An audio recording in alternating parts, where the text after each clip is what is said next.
Estamos en Lima Green Radio, ahora en el segundo bloque del programa, y para este bloque tenemos como invitado a Julio Antón. Julio Antón es artista plástico, pero también es escritor y es profesor, ¿no, Julio? Sí, sí. Y bueno, es un vecino también de acá de San Juan de Lurigancho. Bienvenido Julio, ¿cómo has estado?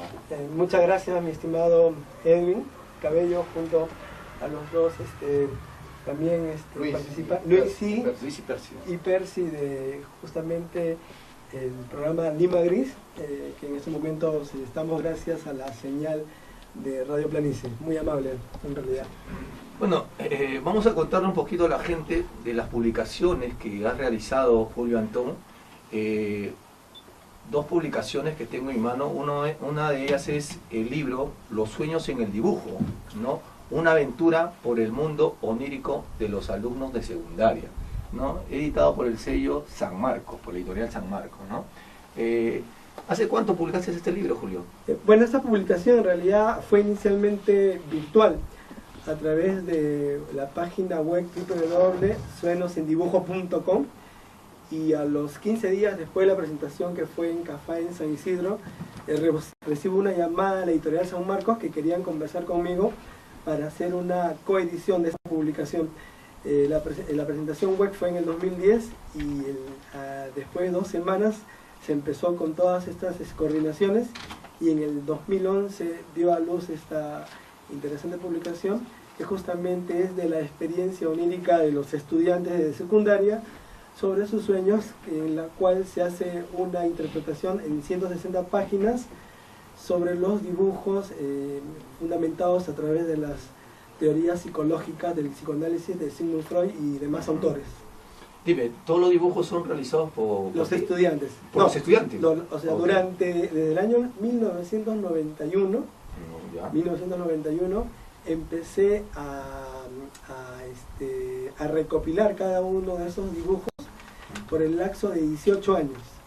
En diferentes instituciones y colegios, tanto nacionales como privados, y luego en el 2009 yo trabajaba en una ONG que se llama TANI, y el contrato terminó justamente en mayo, y como tuve un año, se podría decir, sabático de cuartel de invierno, solamente me dediqué ya al trabajo del Estado, y en eso se me ocurrió ordenar todos esos dibujos, y me di con la sorpresa, por ejemplo, de que había una gran cantidad de dibujos que soñaban con muertes, otros que volaban, otros que se ahogaban. Y he llegado a descubrir, como lo dijo De Negri cuando me hizo la mención en su programa La función de la palabra, he dividido este libro, que todos nosotros soñamos, 14 tipos de sueños, tanto en las diferentes edades o etapas de la vida. Ese es el aporte, al menos que yo mismo me he dado con la sorpresa, sin querer queriendo.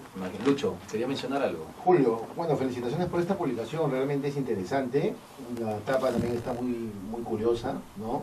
Los sueños en el dibujo. Pero quisiera preguntarte con respecto a lo onírico, ¿no? Lo onírico es parte del ser humano, sin embargo, a veces nos vemos plagados de una vertiente tan mediática y tan cruda como es, bueno, los regímenes políticos, la corrupción, las noticias mediatizadas, la violencia.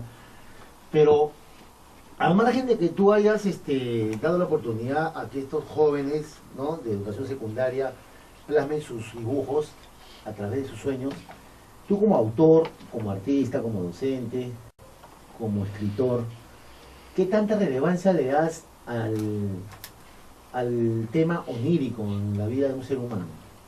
Bien, las teorías psicológicas mencionan que el ser humano tiene 2 estados de conciencia. El estado consciente donde uno se da cuenta en realidad de la realidad, ¿correcto? Es el mundo concreto. Y otro es el que nos gobierna, que es el inconsciente colectivo. ¿Qué significa el inconsciente colectivo? Es aquel ser, o esta segunda parte, o tu lado oscuro, que tú lo tienes, y como le hizo Freud, está reprimido por la censura, por los valores, el tabú, la ética, qué sé yo. Y que cuando uno va a su descanso, todas esas experiencias que en tu vida real no pudiste decir un no, no quiero, o algo que yo deseo, sale a relucir justamente a través de esa imaginación, esa ficción, esa fantasía. es lo que dice inclusive el movimiento surrealista de Salvador Dalí, ¿no? El movimiento Dada, e inclusive el pintor peruano Gerardo Chávez, que lo vi justo en un número de la revista Lima Gris. Entonces, él agarra, rescata esas imágenes que son muchas veces prohibidas, ¿no? Y que solamente se pueden representar a través de un gráfico, de repente a través de una palabra, y no basta de repente lo que digamos en forma escrita ni lo que grafiquemos, porque hay cosas que jamás lo vamos a poder darle forma. Percy Vilches. Ahora, Julio, yo quisiera hablar un poco sobre el hecho de publicar. Para publicar libros, sobre todo impresos, se necesita dinero. Sí. Hay que tener un presupuesto, que no es poco, ¿no? Tú tienes ya 2 publicaciones. En realidad son 3, porque 3 hice publicaciones. una de las líneas de Nazca en forma independiente, Ya. y en ese entonces me acuerdo que hice el depósito legal en la Biblioteca Nacional y tengo el certificado, ¿no? Ahora, lamentablemente, ahora por publicar te piden obligadamente una editorial o una imprenta, si no, no se puede. Ahora, ¿qué tan difícil ha sido para ti concretar estas publicaciones? Bueno, para mí lo hago con la mayor gana, es como una especie de hobby. O sea, no es que me proponga escribir porque lo tengo que hacer, simplemente llega un momento o una necesidad de tengo que hacer esta situación, como el caso, por ejemplo, de la exposición del año pasado por los 50 años de creación del distrito de San Juan de Lurigancho. Hice una exposición de fotos invitado por la Red Cultural y Instituto Lurigancho, y luego en la exposición todo el mundo me preguntaba, pues, ¿qué significa esta foto? ¿Por qué es tal acontecimiento? Entonces, a los 5 o 7 días, yo descansando dije, a la gente le he dejado con un vacío. Entonces, esa misma noche decidí que al día siguiente, a primera hora, tenía que publicar un libro, justamente, explicando todos los detalles de cada imagen, porque es la memoria histórica del distrito de San Juan de Lurigancho. Y así nace, claro, y así nace Imágenes de San Juan de Lurigancho, Sí, registro histórico fotográfico por los 50 aniversarios de creación del distrito, ¿no? Sí, sí. Y justamente he traído algunos ejemplares, tanto de los libros Los Sueños como de imágenes, para que usted a través de su programa pueda... Vamos a sortear ahí Sí. con nuestros seguidores, Sí. ¿no? Así que la gente que siempre está escribiendo, comentando en el fanpage de Lima Gris, ya uno de ustedes van a ser los ganadores, ¿no? Pero hay que contarle a la gente un poco del contenido, ¿no? Del contenido de este libro, de esta publicación que tengo acá a la mano, que hay personajes y hay lugares emblemáticos del distrito, ¿no? San Juan de Lurigancho, como bien mencionas, el año pasado cumplió 50 años, porque se fundó en 1967, Correcto. ¿no? Y al 2017 han sido 50 años. Sí. Livia Arias prácticamente es la memoria viva. la del memoria distrito. viva del distrito, Sí. ¿no?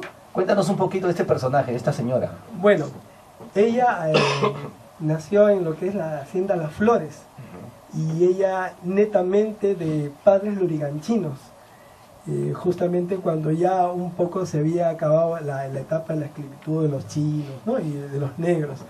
Entonces, ella, cuando en el año 67 Velasco pues anuncia la creación de nuestro distrito, en ese entonces tenía mucha influencia con personajes ilustres, en este caso de la música criolla, como era Chabuca Granda. Invitó a Chabuca Granda, y lógicamente también estuvo el padre Jorge Álvarez, que ya lo vamos a ver a continuación, ¿no? Para que haga la misa. Y entonces cuando llega Chabuca Granda, en lo que se llamaba el pueblito, quería un coro, y el único coro que había era de la capilla San Juan Bautista, donde cabían varias niñas, incluyendo ella.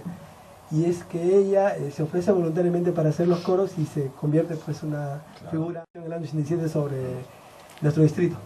Ahora, estaba viendo acá la fotografía de José Carlos Mariátegui, y muy poca gente en estos tiempos, no gente que ha llegado a vivir en los últimos 20 años, digamos, o 10 años al distrito, que no sabe, o algunos deben saber de hecho, que primero este monumento estaba colocado en la entrada, ¿no? Exacto, en la correcto. entrada, ¿no? Y después fue trasladado, y ahora lo podemos encontrar en la entrada de Mariátegui, ¿no? De lo que es el paradero 7 de Mariscal Cáceres, ¿verdad? Sí.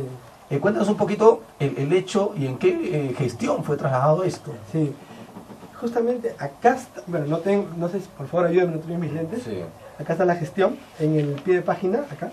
Sí, bueno, acá dice exactamente, el monumento fue trasladado con motivo del centenario Óscar Venegas. del nacimiento de José Carlos Mariátegui en 1994 por el alcalde Óscar Venegas Sí. Aramburú, Sí. pero por motivaciones políticas fue trasladado en la gestión de Chiroque a la entrada del asentamiento humano. Sí, acá justamente antes de mencionarte eso, acá quería comentarte sobre el escultor Miguel Arenas.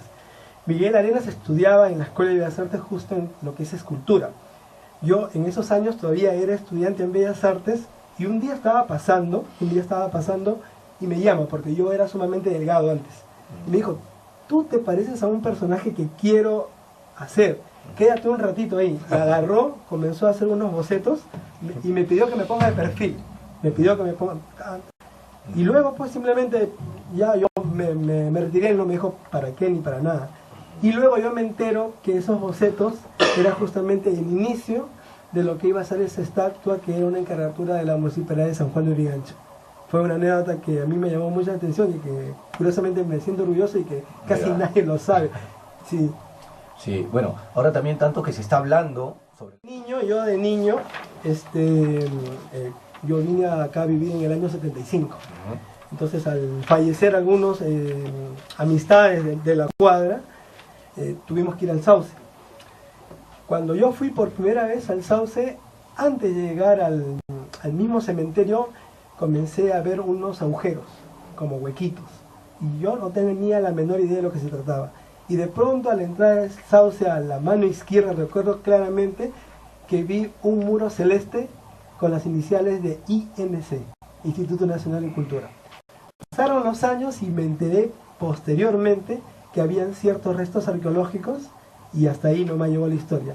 Luego, a finales del 98, justo en la escuela donde que yo trabajaba en un colegio estatal, apareció justamente un afiche de una exposición organizada por el Instituto Ruricancho sobre los vestigios arqueológicos encontrados en el Sauce. ¿Y por qué estuvo el afiche ahí? Porque uno de los integrantes de Ruricancho, bueno, que ya no está acá, está en Europa, era un ex estudiante del colegio donde yo trabajé y yo fui su profesor. Me parece que él fue a ver sus certificados y dejó el afiche. Es ahí donde que yo me contacto con Julio Abando, lo conozco y empieza toda esta historia y esta locura de identidad y amor de los restos arqueológicos y ser de repente, no digo su mano derecha, pero una persona que lo seguía para fotografiar, para preguntar y hasta el día de hoy tenemos una gran amistad y si no hubiese sido por Julio Abando y el Instituto Cultural Ruricancho, creo que nada de esto hubiera sucedido.